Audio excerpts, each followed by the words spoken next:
सीधा चढ़ जाओ ऊपर, कदम पार करते हुए।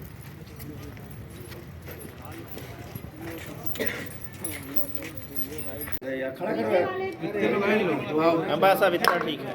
पीछे वाले आरोपी को उठाओ, पीछे वाले भैया को उठाओ। कल दरमियानी रात जिस प्रकार से निर्मम तरीके से दो लोगों की हत्या कर दी गई, रक्त रंजिश लाश मिली और दो गुटों के बीच जमकर विवाद हुआ, उस दौरान लगभग 12:30 बजे ये घटना घटी और उसके बाद पुलिस का खेल प्रारंभ हुआ आरोपियों तक पहुंचने का।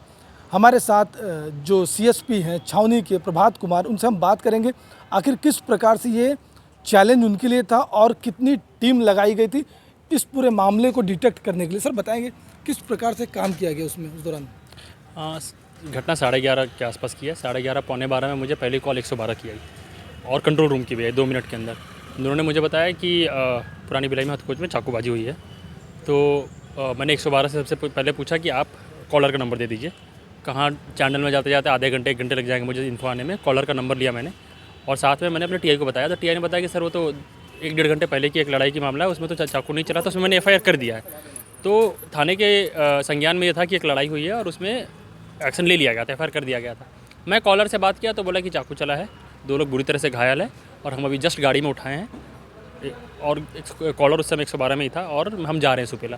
तो मैं सुपेला सीधा गया और सुपेला जाते समय मेरी एक स्ट्राइकिंग टीम है, मैंने 5 थाने से 2-2 लोगों को उठाकर एक स्ट्राइकिंग टीम बनाई है।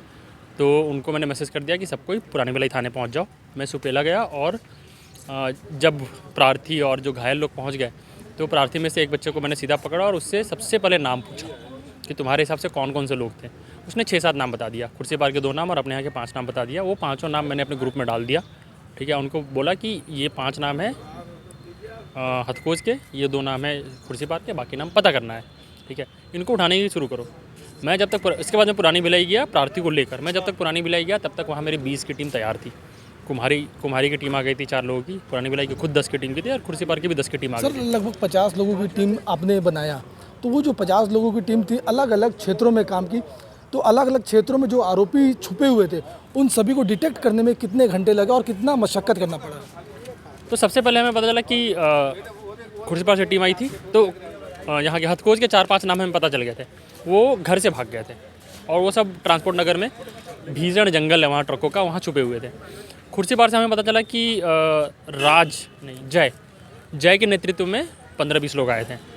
तो सबसे पहले मैंने कुर्सी पार टीम को एक्टिव किया और वो 15-20 मिनट के अंदर जय को लेकर आ गए और जय बताता गया कि कौन कौन थे। और अगले 1.5 से 2 घंटे में हम कुर्सी पार से 8-10 लोग उठा चुके थे। सब जितने लोग थे कुर्सी पार के सब हमें मिल गए थे। इस बीच में लोग भागने की कोशिश किए, लोग छतों से कूद कर भागने की कोशिश की, गलियों में कूद कर भागने की कोशिश की, नाली वाली सब पीछे का नाला वाला से भी भागने की कोशिश किए। हमारी टीम 2 घंटे दौड़ाती रही, 2 घंटे उनका अच्छा कार्डियो हुआ और 2 घंटे के बाद कुर्सी पार की टीम फ्री हो गई थी। हम 12:30-1 बजे अटैक स्टार्ट किए थे, ढूंढना स्टार्ट किए थे और 3 बजे से पहले 2:30 बजे तक ही हमारे पास कुर्सी पार से सब लोग हम पकड़े गए थे। इस बीच में दूसरी टीम पुरानी बिलाई कुम्हारी की टीम लेकर मैं हथकोज और ट्रांसपोर्ट नगर में घूम रहा था। ट्रांसपोर्ट नगर में नहर के किनारे में 4 बार गया हूँ, लेकिन उस अंधेरे में और उस जंगल में कुछ नहीं पता चल रहा था, हमें लोकेशन वहाँ का आ रहा था।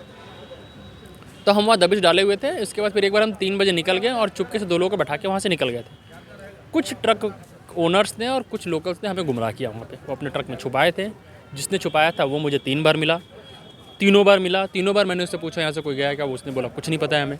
और जब हमें कंफर्म हो गया बाद में जो छुपे थे वो उसकी ही फ़ोन यूज़ की और अपने फैमिली को कांटेक्ट करने की कोशिश की। जब हमें ट्रेस किया, जब हमें पता चला कि इसी का फ़ोन यूज़ हुआ है, जब हमने उससे पूछा कि तुम्हारा ही फ़ोन यूज़ हुआ है, तो भी उसने गुमराह किया कि इधर गया उधर गया है, हमारा टाइम और वेस्ट किया और उनको भगाया। तो वो भी अपराधी बना बाद और उनका हथियार भी छुपाया, हथियार बाद में उनसे ही जब्त हुआ। तो सर ये बताएंगे जब आपको फ़ोन आया, आप घटनास्थल पर पहुँचे तो कैसा मंजर था वहाँ का?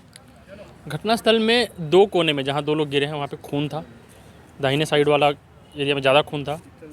छोटे बड़े पत्थर बहुत सारे थे, वो तो वीडियो में भी दिख रहा है, लोगों ने बहुत पत्थर फेंका है। 8-10 बांस बम्बू लकड़ी के थे, 2-3 लोहे के पाइप और वो सब थे और एक चाकू गिरा हुआ मिला। घटनास्थल पे कोई और धारदार हथियार नहीं मिला, वो बाद में अपराधियों से जब्त हुआ या फिर उनको जिसने शरण दिया था उनसे जब्त हुआ। सर घटनास्थल पर जब 2 बॉडी पड़ी हुई थी उस समय वो मृत अवस्था में थी कि जीवित थे?